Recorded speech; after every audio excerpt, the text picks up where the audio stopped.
Here. Do you want me to take you in for peeping? Hello, Tim. On your way home? Oh, finally. Oh, my feet ain't half numb. Something the matter in there? Yeah, just a light. I noticed it's been burning for a couple of days now. Wondering if I shouldn't step in and tell them about it. I reckon they must have left it burning by mistake, you know. They'll know all about it when they get their gas bill next month. Yeah, I know. Seems a shame, though, doesn't it? Still, I don't think it'll do much harm to go and ask them if they know it's on. I hope they didn't tell you to mind your own business and pack you off. Well, I'm just going to have my pint before supper. Cheerio. Cheerio, Tim.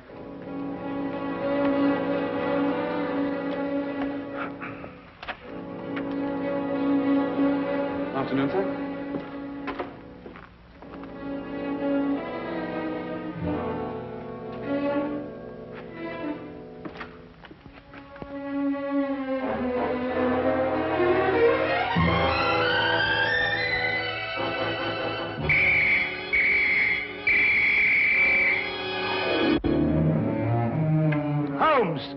Poison?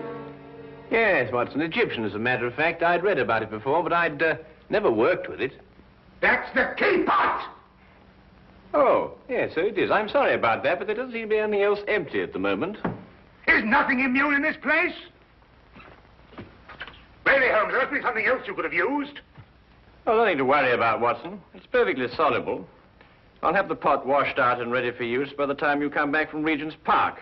You can save yourself the trouble. That's the last drop I'll ever drink out of that pot.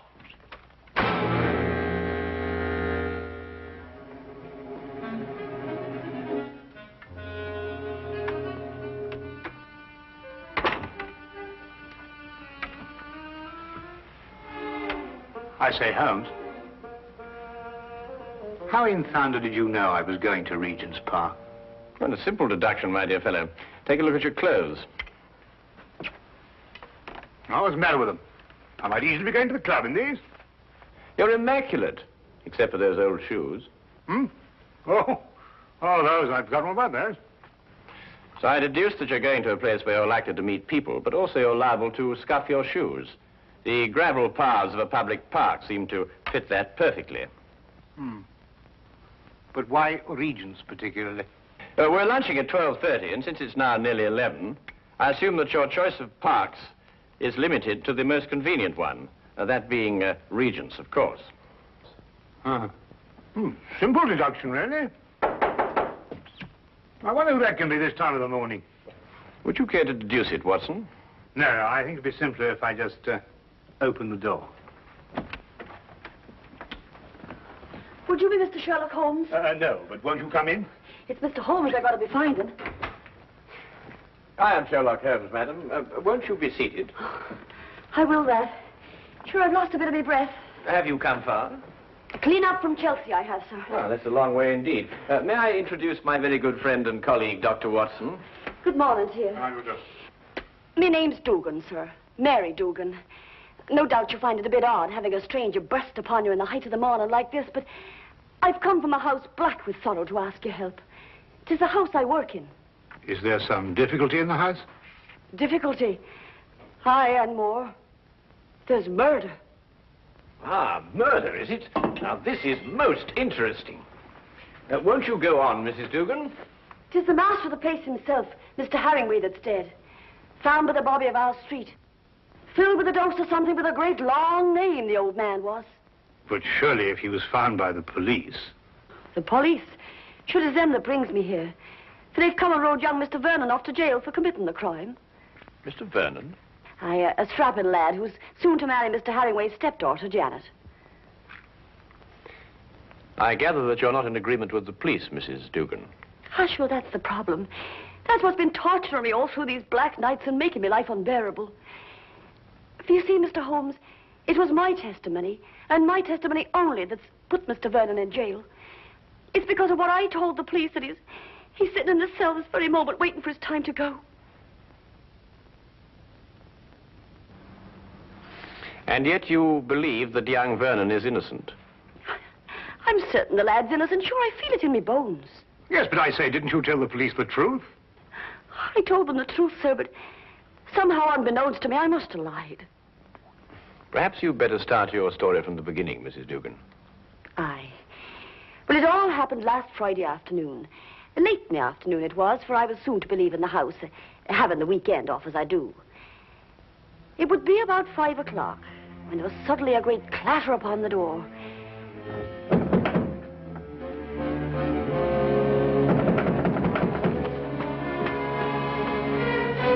Hello, Mrs. Dugan. Oh, good afternoon to Mr. Vernon. Mr. Herringway asked to see me. Is he in his usual ugly mood? Sure, you shouldn't be talking like that, Mr. Vernon. You know, it makes Miss Janet very unhappy to hear you two fighting all the time. Well, if he wasn't such a stupid old... Where is Janet? Oh, she's away to her aunt's in Manchester. She wasn't to go until tomorrow. Oh, I know nothing of that, sir. But I can swear he put her on her way this very afternoon. I doubt if her aunt's sick again. It looks like another of his tricks to keep us apart. Well, where is he? In his study. He's asked me to show you right in. Just a minute. My coat. I forgot something.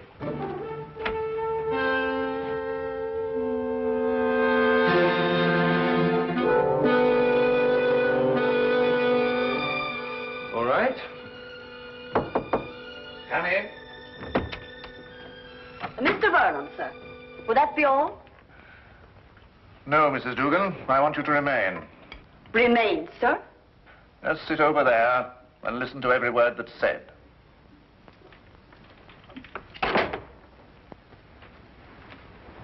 What is this?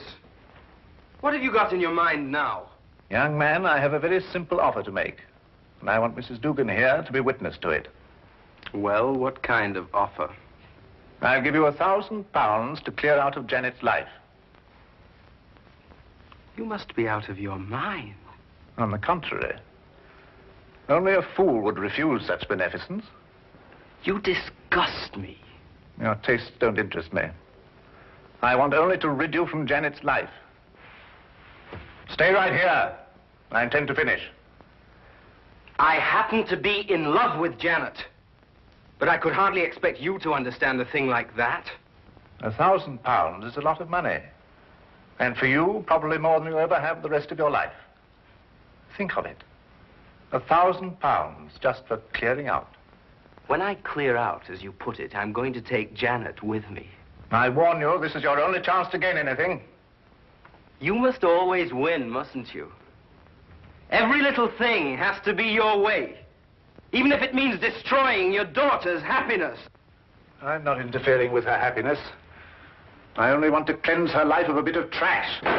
You may have had her under your fist all her life, but she'll break away now. No matter what you do, Janet's going to marry me. Mr. Highway! Medicine. My medicine in the cupboard in the next room. I'll get it. Green bottle on shelf.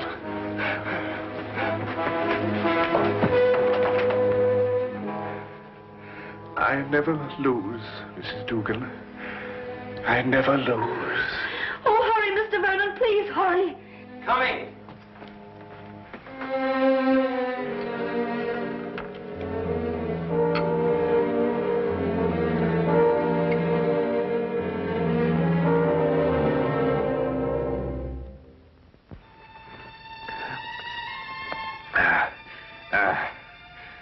Thank you. Feel much better. Well, there's no need to stare. I'm all right. Now get out of here. Both of you. Get out.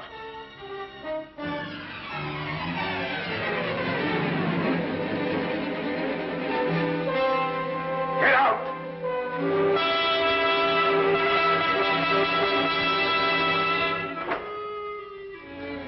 A few minutes later, I left the house.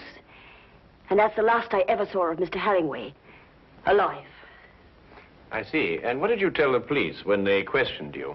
Sure, I told them everything. Just as it happened. About the bottle Mr. Vernon took out of his coat pocket, the sudden quarrel, Mr. Herringway's attack of illness, and Mr. Vernon going to get the medicine. And this was sufficient to have young Vernon remanded on a charge of murder? Aye, for the police informed me that it was the medicine, the very medicine that I saw Mr. Vernon give Mr. Herringway, that killed the poor old man. They say that poison was put into the medicine. Yes, but look here, that certainly seems to point towards the young man. When he went to obtain the medicine, he apparently slipped in the lethal dose. It seems that way, sir. But in my heart, I can't bring myself to believe it of him. That Inspector Lestrade, though, he won't believe another thing else. Lestrade, eh? He's the policeman who seems to be in charge of it all.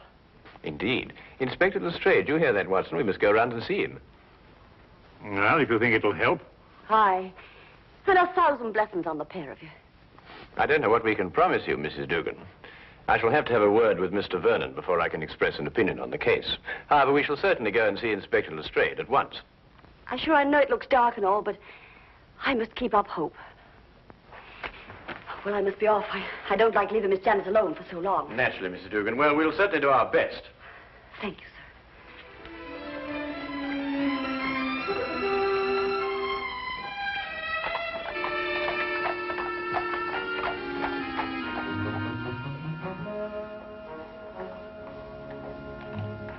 I can't see any reason for it. The man is guilty. Anything you want to know, I can tell you myself.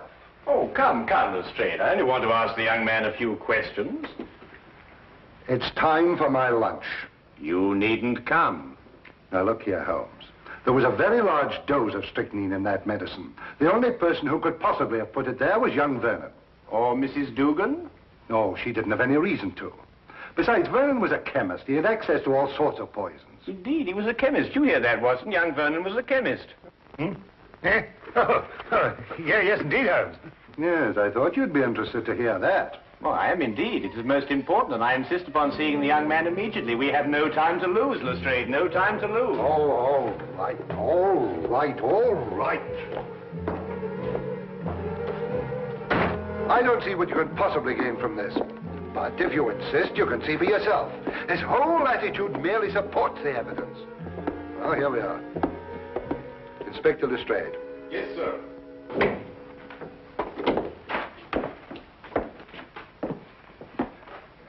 Well now, Vernon.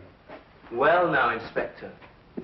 How many times a day are you going to bring me up here and subject me to your idiotic questions? I've already told you everything I know. I'm getting tired of repeating it every half hour so that it'll penetrate your dense brain. Look here, young man, that's hardly an attitude to take. You're charged with the most serious crime. Indeed, I am. And since it appears I'm to pay for it, my only regret is that I didn't have the pleasure of committing it. There's just one point. I don't know who you are, but you may as well know that I don't wish to answer any of your questions either. It appears I've talked myself to the gallows, and that should be enough. So good day to the lot of you. Good day to you, Mr. Vernon, and thank you very much. You've been most helpful.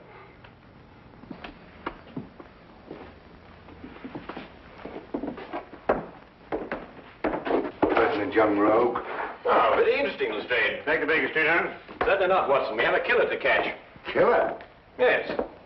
What do you think you were just talking to? A very furious young man, Lestrade. But he's as innocent as Dr. Watson, me, and you. Or perhaps not quite as innocent as you.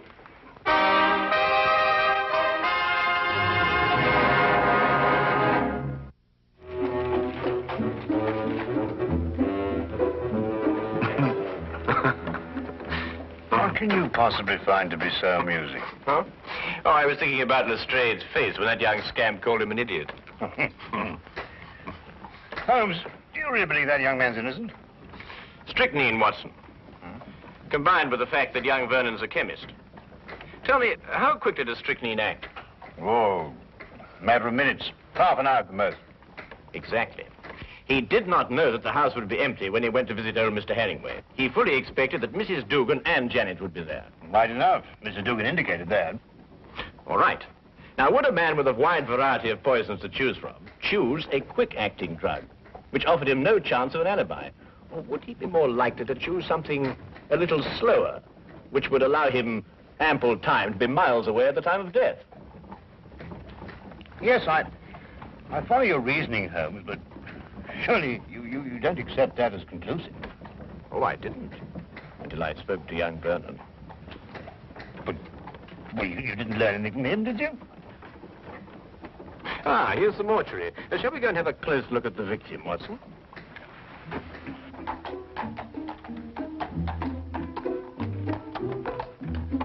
Holmes asked to see the medical examiner's report, and as we prepared to enter the mortuary, he explained his theory that Vernon's violent temper didn't fit into the cold-blooded pattern of this crime. A particular sort of fellow, our friend Herringway. Oh, why do you say that? Well, notice the well-kept hair, the neatly trimmed moustache. Mm-hmm. Wasn't so particular about his hands, was he? What do you mean, Watson? Well, look, the dirt's definitely packed in under those nails. It's even gone into the cuticles. I say it's a bit incongruous with this perfect manicuring. Yes, especially as this hand's absolutely immaculate. Wait a minute, Watson. What? This isn't ordinary dirt. This is soil. Well, amateur gardener, perhaps. These hands never did any gardening. They display a lifelong devotion to immaculate cleanliness. And this hand obviously became dirty too near to death to be cleaned. Mr. Holmes, here's the report you asked for, sir. Oh, thank you. What are you looking at that for, Holmes? You know the cause of death was strychnine. This should interest you, Watson. Listen. The blood test indicated an extreme leukocytic state, sufficient to be diagnosed as advanced leukocythemia. Well, Mrs. Duggan said he was ill, but not to that extent. Watson, tell me, how long do you estimate Herringway would have lived had he not been given that dose of strychnine? Well, it's difficult to judge with this information, but I'd say, well, certainly under a year. Then we are looking for someone who couldn't afford to wait a year. An impatient murderer. Then that fits in with Vernon's violent temperament. It appears so, Watson. It appears so. And yet there's still something missing. A bottle. A little mysterious bottle. Watson, would you go and collect Mrs. Dugan and take her round to Vernon's apartment? Ah, yes, of course. What will you be doing meantime? Oh, I'm going over to Vernon's place now. There are a few things I want to check over before you arrive. But, it's bound to be locked up. How are you going to get in? Oh, with a key. Have you got the key to Vernon's apartment? I hope so.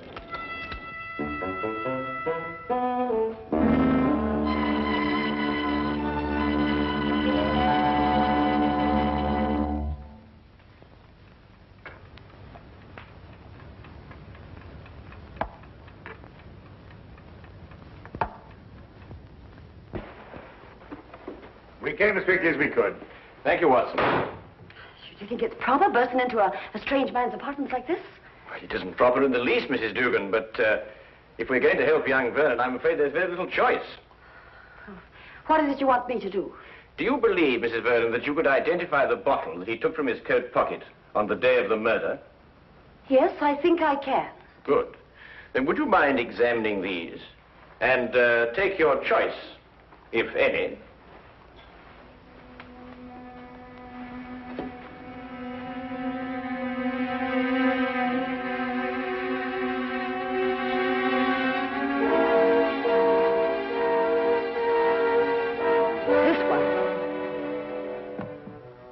You're certain?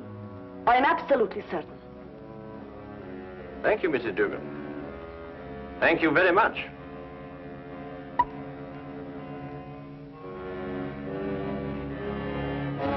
Holmes. It's all right, Watson. It's quite harmless. It's oil of cloves. Oil of cloves? Mrs. Dugan, I presume that your employer was a teetotaler. Oh, he was that. There was never a drop of anything at all in the house. Hated the stuff he did. Yes, but is it important, Holmes? It's essential for young Vernon, Watson. We have now only to visit Mr. Herringway's study to forge the final link of proof against a most amazing murderer.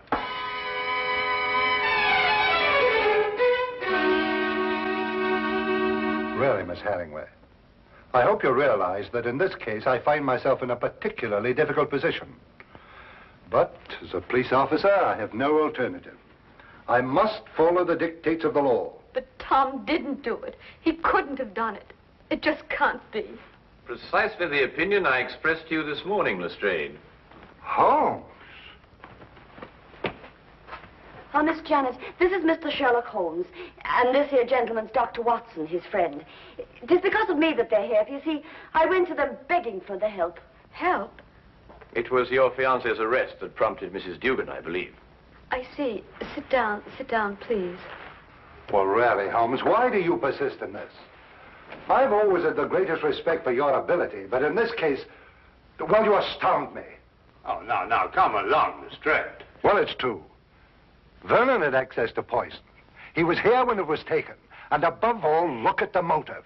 Just look at the motive. Who else had such a motive? Who else? Inspector, you didn't know my stepfather. He was a tyrant who loved nothing, no one. His whole ambition was power, and his whole pleasure was to rule. To my stepfather, my marriage meant only a loss of power, part of his kingdom, and he fought it in every way. Life here became unbearable after I met Tom. Mrs. Dugan can testify to that. Well, 'tis true he was not a kindly man, and he did begin to get a bit odd of late. I see. There were some flowers in this room. Where are they? Flowers, sir? Holmes. Now he's interested in flowers. Petunias, perhaps? Mrs. Dugan? Why, sure, I put them out in the yard to get a bit of sunlight, sir. So dark it was in here. Then there were some flowers. Mrs. Dugan, would you be kind enough to fetch them, please? Yes, sir. Holmes, what have flowers got to do with... Watch. You know, Inspector, your difficulties in this case really must be overlooked. Do you know that you've been deliberately duped? And very cleverly, I might add. I haven't been duped at all. I've got my man. Now, you see, you were looking for a murderer, whereas, of course, there isn't one. First it's petunias. Now there's no murder. There's a body, but no murder. You see, Mr. Harringway committed suicide. There was no indication of suicide whatsoever. No message, nothing. Well, naturally there was no indication of suicide, because it was deliberately planned to look like murder. Are you serious? Completely, Miss Harringway. You see, your stepfather was more of a tyrant than you imagine. Losing you to Vernon meant losing power.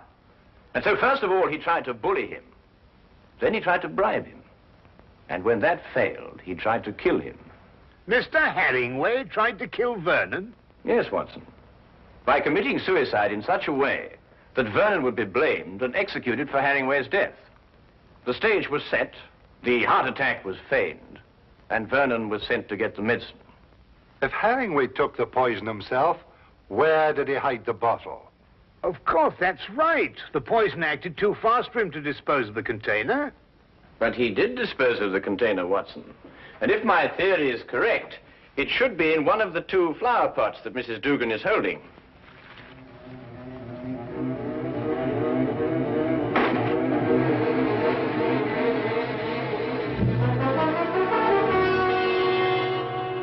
And a chemical analysis will reveal that it contains strychnine. The dirt under the fingernails. Exactly, Watson. And you said it got there close to the time of death? Then Harringway committed suicide. Yes, Lestrade. And Tom is innocent. Go! Simple. Completely. Holmes, you never did explain to me what the oil of clothes was for. Oh, you mean the mysterious little bottle that Vernon removed from his coat pocket? Yes, ma'am. Oh, it's really quite simple, you know. You see, Vernon stopped at a pub for a few stiff whiskies to brace himself for his interview with Harringway. But the old man was violently opposed to the use of alcohol, so he had to do something to remove the evidence from his breath. Oil of cloves is quite common for that purpose. Ah, I see. Tea? No, none for me. No, I've had some before. My digestion is not quite up to it. Your digestion? Yes, I forgot and mixed our tea with some of that rare Egyptian poison.